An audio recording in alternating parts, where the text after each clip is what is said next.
Romains chapitre 6. Je lis au nom de Jésus.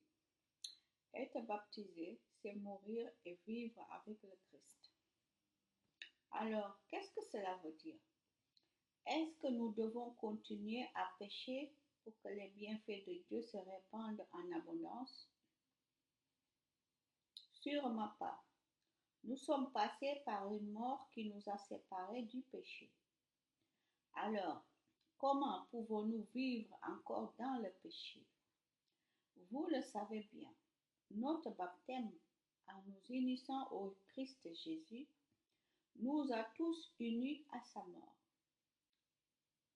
Donc, par le baptême, nous avons été plongés avec lui dans la mort.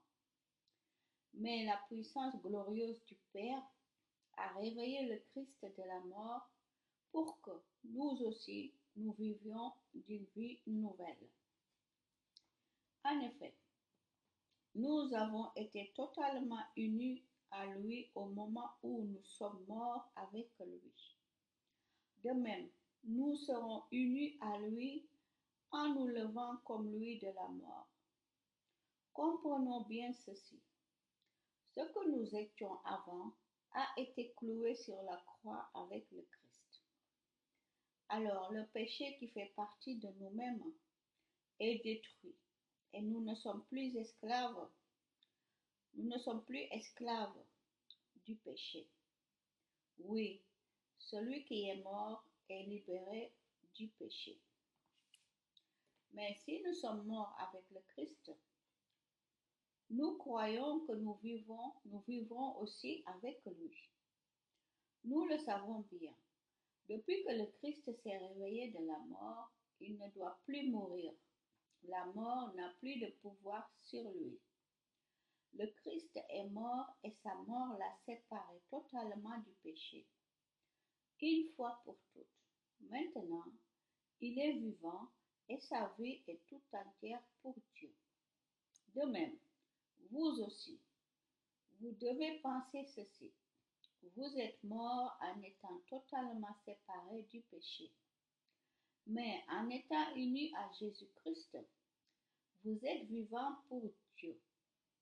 Donc, le péché ne doit plus avoir de pouvoir sur votre corps qui mourra un jour et vous ne devez plus obéir aux désirs mauvais de votre corps. Ne mettez plus votre corps au service du péché, comme un moyen pour faire le mal. Au contraire, mettez-vous au service de Dieu, comme des vivants revenus de la mort. Servez-vous de votre corps comme de moyen pour faire ce qui est juste. Ce n'est plus la loi qui vous commande, mais c'est l'amour de Dieu pour vous. Le péché ne peut donc plus avoir de pouvoir sur vous. Être libéré du péché pour devenir serviteur de Dieu. Ce n'est plus la loi qui nous commande, mais c'est l'amour de Dieu pour nous. Alors, est-ce une raison pour faire le mal? Sûrement pas. Vous ne savez pas ceci quand vous vous mettez au service de quelqu'un comme esclave. Vous êtes les esclaves du maître à qui vous obéissez. Alors, ou bien vous êtes esclave du péché et le péché vous conduit à la mort, ou bien vous êtes serviteur de Dieu et Dieu vous rend juste parce que vous lui obéissez. Remercions Dieu. Autrefois, vous étiez esclaves du péché. Maintenant, vous avez obéi de tout votre cœur à l'enseignement donné à tous et que vous avez reçu. Donné à tous et que vous avez reçu.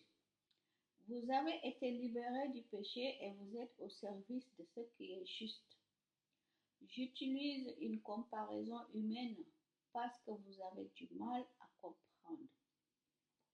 Autrefois, comme des esclaves, vous aviez mis votre corps au service d'une vie immorale et pleine de désordre.